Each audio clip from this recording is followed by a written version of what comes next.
Oh hi, didn't see you there. My name is Brooke, and today I'm going to turn this maple slab into a popcorn bucket using my CNC router.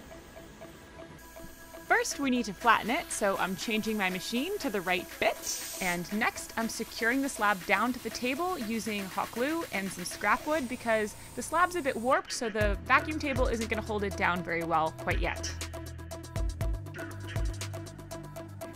And I'm starting with a planing pass to get this first side nice and flat. With the first side flat, I'm now flipping this on the vacuum table and flattening the other side.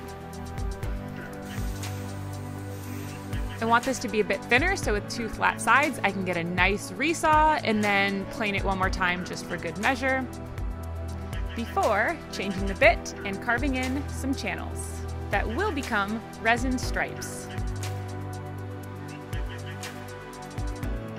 We want to get all the sawdust out so we can get a nice clean pour. And I'm using Total Boat 2-to-1 high performance epoxy with a medium hardener and some bright red pigments. And you'll notice here that when I carved out those channels, I didn't go all the way through the slab. I left a very thin bottom of wood to each one of these pockets, so the resin is going to be held in there. And I'm also not moving it on the table so that each layer of designs lines up with each other. Once that resin hardens, I'm going to go back and do another carve to add some details that I'm then filling in with black and white epoxy.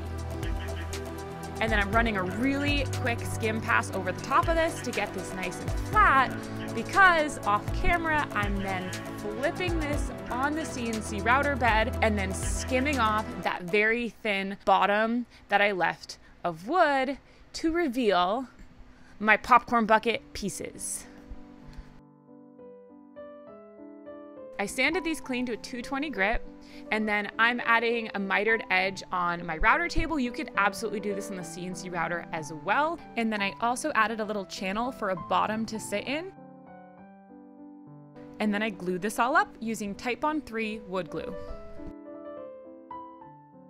And when the glue dried, I went in with some rubbing alcohol to clean off the powdered resin left over from the sanding process.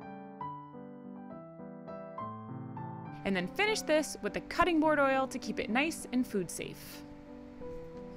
And now I can eat popcorn in style. And there's also plenty of the slab left over, so I can make some other projects.